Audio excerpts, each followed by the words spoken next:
हाँ, तो आज हम करने वाले हैं रिकर्जन। तो सबसे पहले देख लेते हैं कि रिकर्जन होता क्या है। रिकर्जन एक सिंपल प्रोसेस है कि जैसे आपने कोई फंक्शन बनाया, ठीक है। अब आप उस फंक्शन के अंदर उसी फंक्शन को अगर कॉल कर लोगे तो वो आपका रिकर्जन हो जाएगा, यानी कि आपने एक लूप बना दिया, ठीक है। अब वैसे तो लूप भी है तो रिकर्जन की जरूरत क्या है, तो जैसे आपका डेटा स्ट्रक्चर है, एल्गोरिथम एक चीज होती है, आपने सुनी होगी, ठीक है। एक सब्जेक्ट आएगा आपका सेकेंड ईयर में, तो उस चीज में रिकर्जन काफी यूज होता है। ट्रीज होता है और ग्राफ्स वगैरह होते हैं, उसमें काफी यूज हो जाता है रिकर्जन। होता लूप की तरह है लेकिन कोड इसका छोटा रहता है, ठीक है।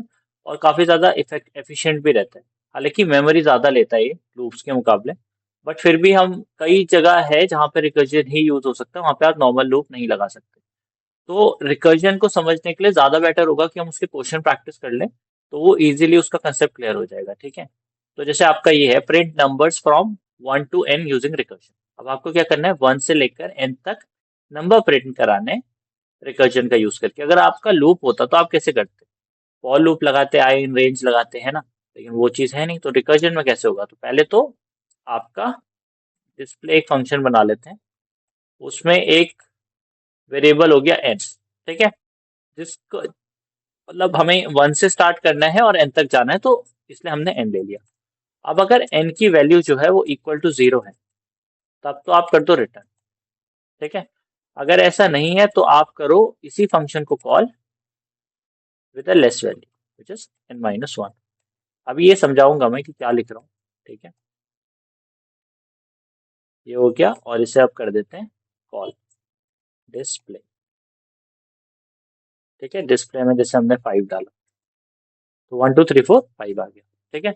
अब देखो इस चीज में इसमें हो क्या रहा है, पहले वो चीज समझ लेते हैं। एक नंबर हमने कॉल करा है, लाइक पहले हमने करा क्या, हमने एक फंक्शन बनाया है डिस्प्ले नाम का।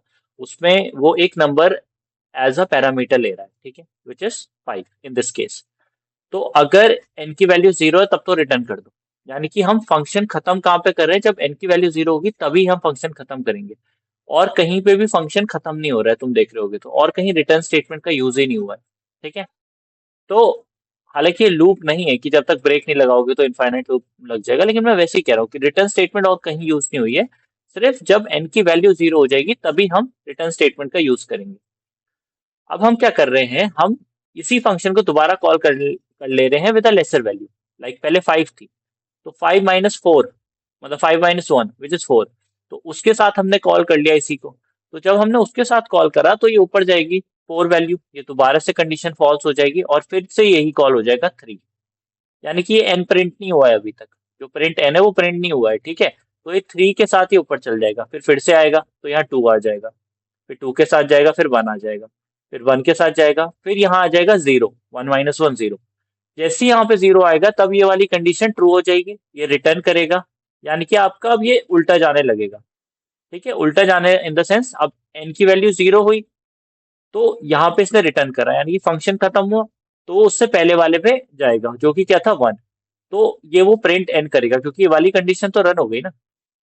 जो हमारा ये रन क्यों नहीं हुआ था n, क्योंकि पहले ये हो गया, उसके अंदर ही हमने इसी को कॉल कर लिया, फिर ये ऊपर जा रहा है, यहीं पे कॉल हो जा रहा है। तो जैसे ही ये खत्म होगा, यानी कि जैसे ही यहाँ पे रिटर्न आ जाएगा, तब ये प्रिंट n हो जाएगा। तो पहले प्रिंट हुआ 1, फिर प्रिंट होगा 2, फिर 3, फिर 4 और फिर 5। तो इस तरह से चल रहा है, क्योंकि वो लास्ट में हो रहा है प्रिंट। पहले तो हमारा 5 था, 5 था, फिर वो 4 हो जाएगा यहाँ पे डिस्प्ले आके, फिर वो ऊपर चल जाएगा, प्रिंट कुछ नहीं हुआ, फिर 3 हो जाएगा, फिर 2 हो जाएगा, फिर 1 हो जाएगा। और फिर जब 0 होगा तब यहाँ पे रिटर्न होगा, यानी कि तब ये वाली कंडीशन रन नहीं होगी, ठीक है। जब ये वाली कंडीशन रन नहीं होगी तब प्रिंट 1, क्योंकि उससे ऊपर वाली तो पहली रन हो गई ना, फिर प्रिंट 2, प्रिंट 3, प्रिंट 4, प्रिंट 5। इस तरह से वो चल जाएगा, ठीक है। एक हो गया आपका ये वाला। अब देखते हैं फैक्टोरियल ऑफ n। अगर आपको किसी फंक्शन का फैक्टोरियल निकालना है, मतलब किसी नंबर का फैक्टोरियल निकालना है, तो कैसे निकालें। तो ये चीज सिंपल रहने वाली है कि एक पैरामीटर हमें यूजर से एक्सेप्ट कराना होगा जिसका हमें फैक्टोरियल निकालना है। फैक्टोरियल होता क्या है, कि आपका आपको जैसे अगर 4 का फैक्टोरियल निकालना है तो 4 × 3 × 2 × 1, right, that is what factorial is. लेकिन उससे पहले एक कंडीशन लगा लेते हैं कि अगर n की वैल्यू इक्वल टू 0 है और n की वैल्यू इक्वल टू 1 है, तो फैक्टोरियल की वैल्यू क्या होगी, फैक्टोरियल की वैल्यू 1 होगी, है ना। 0 का फैक्टोरियल क्या होता है, 0 का फैक्टोरियल 1 होता है। और 1 का फैक्टोरियल भी 1 होता है। तो अगर n की वैल्यू 0 हुई या n की वैल्यू 1 हुई, तब हमारा फैक्टोरियल की वैल्यू भी 1 आ जाएगी। और अगर ऐसा नहीं है तो हमें n मल्टीप्लाई बाय, फिर से हम उसी फंक्शन को कॉल करेंगे फैक्टो n माइनस 1। ठीक है, ये चीज हो गई। अब हम इसे एक बार जरा देख लेते हैं। जैसे फैक्टोरियल है ना आपका, तो अब हम यहाँ पे फैक्टो वाले फंक्शन को कॉल करते हैं और एक वैल्यू पास कर देते हैं, सपोज 5। ठीक है, तो ये देखो 120 आ गया। 5 का फैक्टोरियल कितना होता है? 120। अगर यहाँ पे मैं 3 डाल दूं तो 6 आ गया। 6 का मतलब 3 का फैक्टोरियल क्या है? 6। 3 इंटू 2 इंटू 1 विच इज 6। तो अब यहाँ पे हो क्या रहेगा, ध्यान से समझे तो। ठीक है, थोड़ा जूम कर लेता हूँ तो इजी पड़ेगा। हाँ, तो यहाँ पे हो क्या रहा है, हमने एक नंबर एक्सेप्ट करा है यूजर से n। ठीक है, अब हम बोल रहे हैं कि अगर n की वैल्यू 0 है या फिर 1 है, तब तो आप 1 रिटर्न कर दो, क्योंकि उस केस में फैक्टोरियल ही 1 होगा। लेकिन अगर n की वैल्यू वो नहीं है, तो हम कर रहे हैं return n into facto of n minus 1। यानी कि n मान लो 3 था, तो 3 इंटू 2 के फैक्टोरियल पे यहीं पे ये फंक्शन कॉल होने के लिए चला जाएगा। जब ये 2 के साथ कॉल होने जाएगा तो 3 इंटू तो पहले से था, इंटू और फिर 2 आ जाएगा, और यहाँ 2 माइनस 1 के साथ ये कॉल पे चला जाएगा, फिर ये 1 आएगा यहाँ पे। नहीं, तब तो ये रिटर्न 1 हो जाएगा। तो लास्ट में इस तरह से हो जाएगा कि 3 इंटू 2 इंटू 1। सपोज इसमें 5 होता है। ठीक है, तो उस केस में क्या हो रहा है आपका, कि आपने 5 दिया। ठीक है, अब ये कंडीशन फॉल्स हुई, तो 5 इंटू इतना रह गया। ठीक है, अगर मैं कमेंट्स के साथ देखूं तो 5 इंटू, ठीक है, ये हो गया फैक्टो ऑफ n माइनस 1। ये ऊपर जाएगा 4 के साथ, ये कंडीशन फॉल्स होगी। और 5 इंटू पहले से है, तो यहाँ पे क्या आ जाएगा 4। फिर आ जाएगा 4 इंटू, और यहाँ पे 3 के साथ ही ऊपर चला जाएगा, तब ये जाएगा, ये कंडीशन फिर से फॉल हो जाएगी। 5 इंटू 4 तो ऑलरेडी है, फिर 3, क्योंकि अब n की वैल्यू 3 हो चुकी है ना। जब यहाँ n माइनस 1 हम देते हैं, तो वही n की वैल्यू बन जाती है अगले चांस पे, क्योंकि वो हमने उसी फंक्शन को कॉल करा विद अ न्यूअर वैल्यू।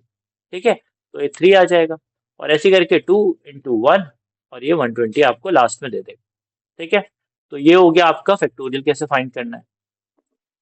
फिर आ जाते हैं sum of digits of a number. जैसे आपका कोई नंबर है 245, 343, या कोई भी नंबर है, तो आपको अगर उसके डिजिट्स का सम चाहिए, जैसे 245 है, तो 2 प्लस 4 प्लस 5, इस तरह से अगर आपको चाहिए, तो उस केस में आप कैसे कर सकते हैं कि एक चीज तो आपकी पहले सिंपल रहेगी कि आपको एक फंक्शन बनाना पड़ेगा सम ऑफ डिजिट्स। ठीक है, उसमें एक नंबर होगा n, जिसका आपको सम ऑफ डिजिट्स निकालना है। ठीक है,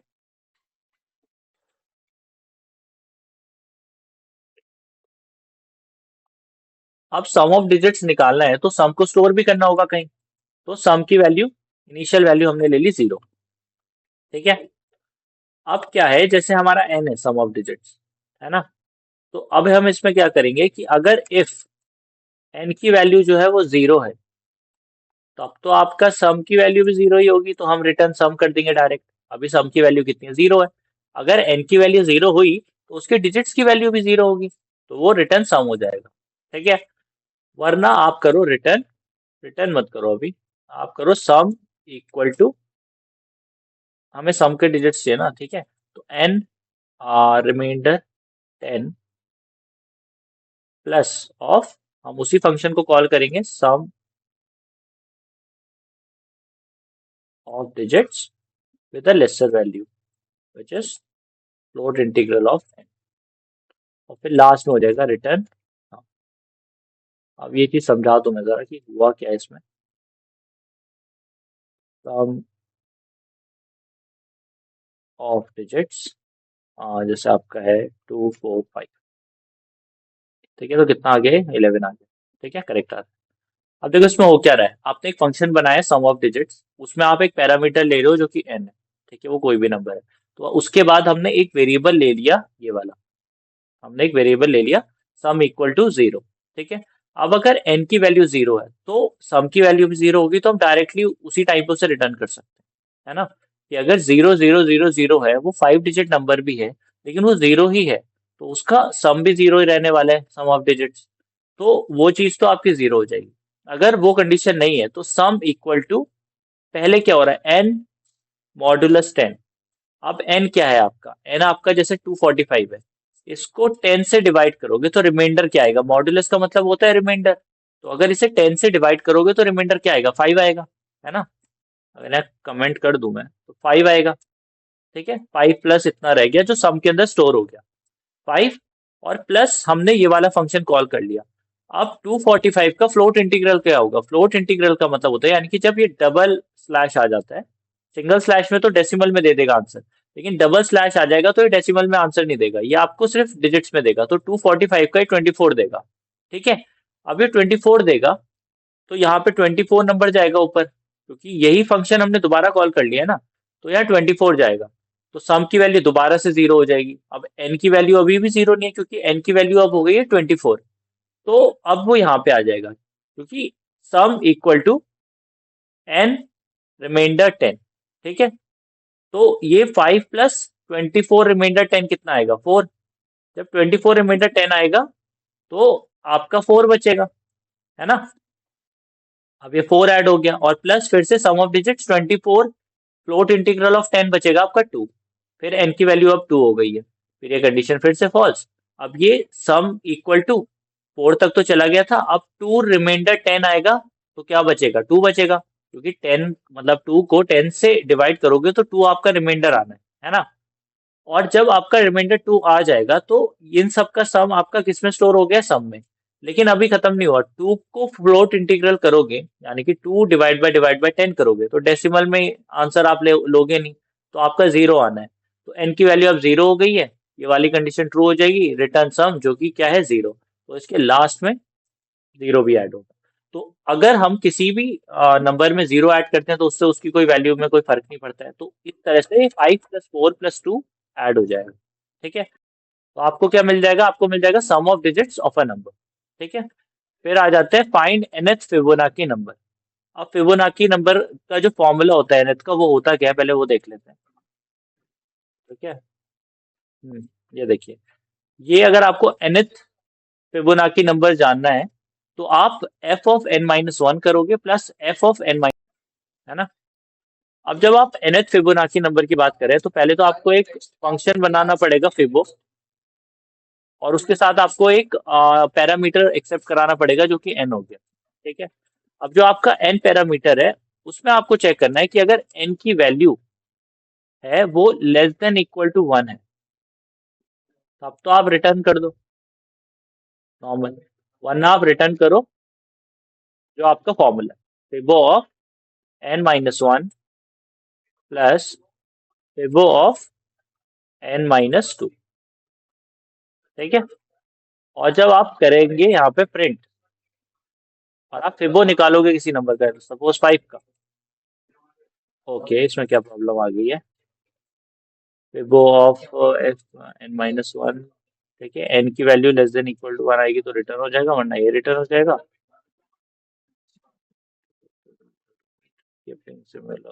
अनसपोर्टेड ऑपरेंड नन टाइप के लिए, एक मिनट,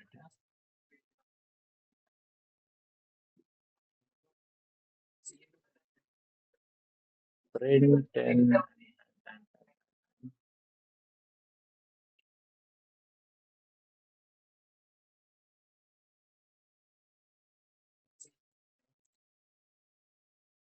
ओके, ठीक है, ये गड़बड़ थी।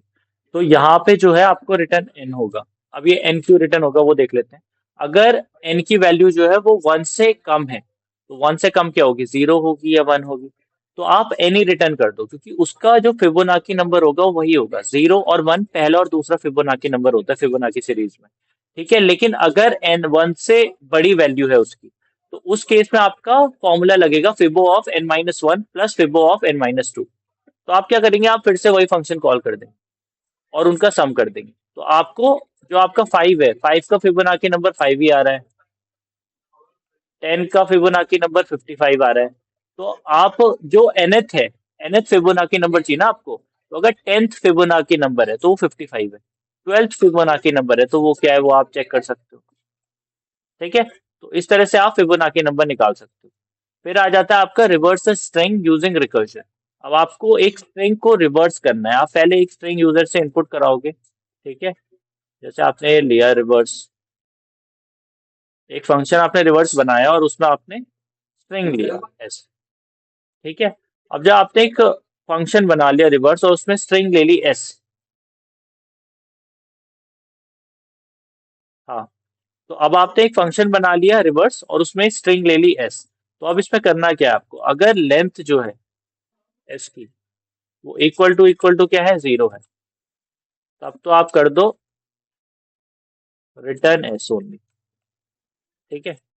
लेकिन अगर ऐसा नहीं है तो आप क्या करेंगे, आप रिटर्न करेंगे एस, ठीक है, एस, और आप ये वाला पार्ट निकालेंगे इसका और इसका फर्स्ट इंडेक्स निकालेंगे। अब आप क्या कर रहे हैं, आप इसे रिवर्स ही कर रहे हैं एक्चुअल में, ठीक है।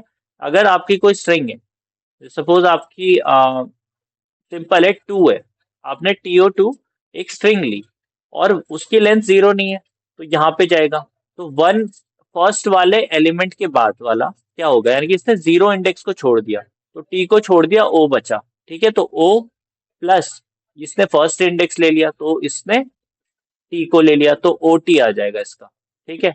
अब इसे एग्जाम्पल से समझोगे ज्यादा इजी रहेगा।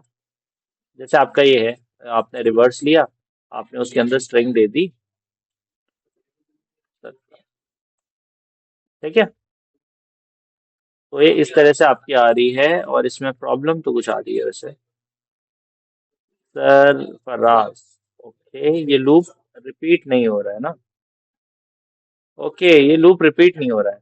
लूप रिपीट इसलिए नहीं हो रहा है क्योंकि हमने रिवर्स फंक्शन को कॉल ही नहीं करा, इसमें मेन रिकर्जन का कंसेप्ट ही छूट गया।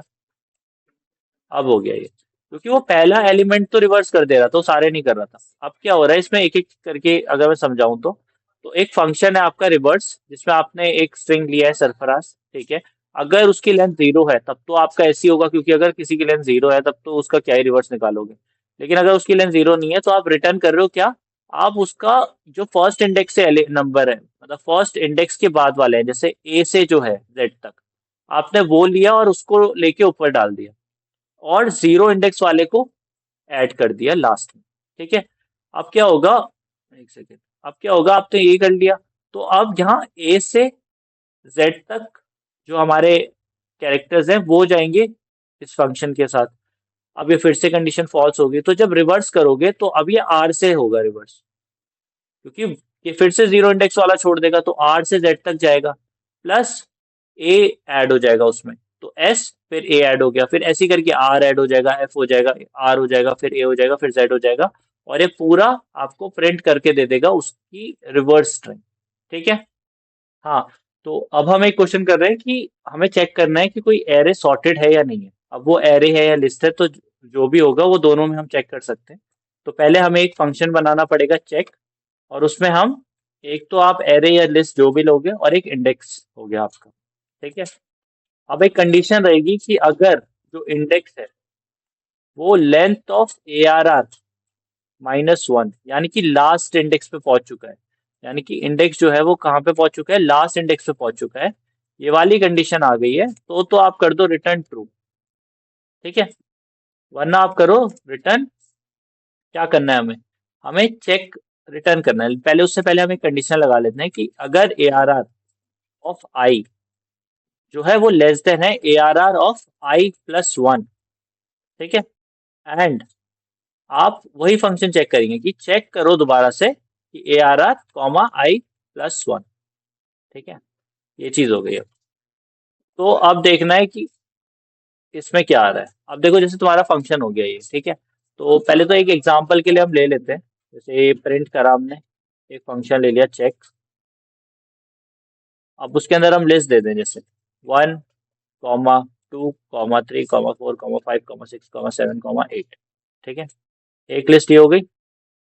इसमें क्या आ गया problem, check missing one required positional argument, okay. So जो पोजिशनल आर्ग्यूमेंट है वो मिसिंग दिखा रहा है, तो इसकी एक डिफॉल्ट वैल्यू दे देंगे 0, है ना, जो स्टार्टिंग वैल्यू हो जाएगी इसकी।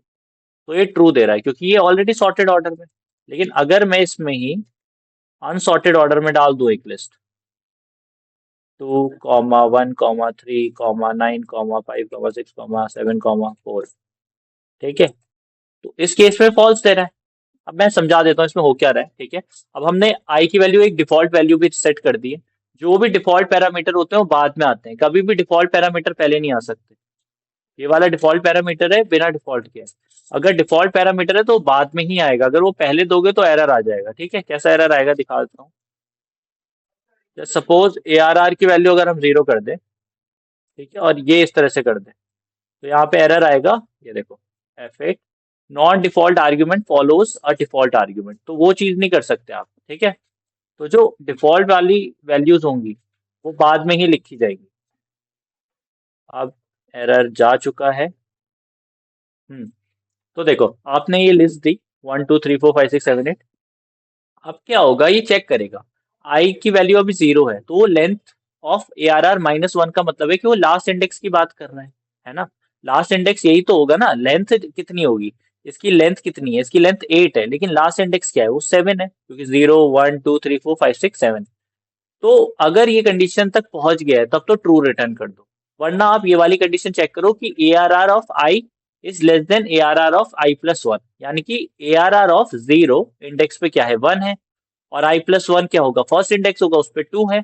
तो फर्स्ट इंडेक्स वाला एलिमेंट क्या सेकंड इंडेक्स वाले एलिमेंट से छोटा है, या फिर जीरो इंडेक्स वाला एलिमेंट फर्स्ट इंडेक्स वाले एलिमेंट से छोटा है। एंड एंड कंडीशन यूज करिए कि ये भी ट्रू हो और आगे वाली कंडीशंस भी ट्रू हो। तो एंड हम कर रहे हैं तब हम ये दे रहे हैं, लेकिन I+1 इंडेक्स पास कर रहे हैं। तो जब हम I+1 इंडेक्स पास करेंगे तो ये वाला I+1 वाला कंपेयर होगा और I+2 वाला कंपेयर होगा। तो 2 क्या लेस देन 3 है, फिर ऐसी 3 क्या लेस देन 4 है। अगर ये सारी कंडीशंस ट्रू होंगी तो एक टाइम ऐसा आएगा कि जब आई की वैल्यू लेंथ ऑफ ARR -1 तक जाएगी, यानी कि लास्ट इंडेक्स तक पहुंच जाएगी। अगर लास्ट इंडेक्स तक पहुंच गई है इसका मतलब ये सही चल रहा है। लेकिन अगर ये कंडीशन फॉल्स हो गई पहले ही कहीं पे, तो ये कंडीशन कहीं पे फॉल्स हो जाएगी, तो यहाँ पे फॉल्स ही आ जाएगा, क्योंकि वो तब रिटर्न ट्रू करेगा नहीं, ठीक है। तो ये हो गया आपका 6 check if array sorted. Hopefully समझ आया होगा, ठीक है। रिकर्जन के थोड़े कंसेप्ट क्लियर होंगे हुए होंगे इस वीडियो से। बाकी अगर किसी को किसी और पर्टिकुलर टॉपिक में डाउट है तो वो भी बता दे, उस पर भी एक थोड़ी डिटेल वीडियो आ जाएगी। ओके। और एक इस वीडियो के डिस्क्रिप्शन में मैं थोड़े प्रैक्टिस क्वेश्चन दे दूंगा, तो उन्हें प्रैक्टिस कर लेना, तो उससे थोड़े ज्यादा कंसेप्ट और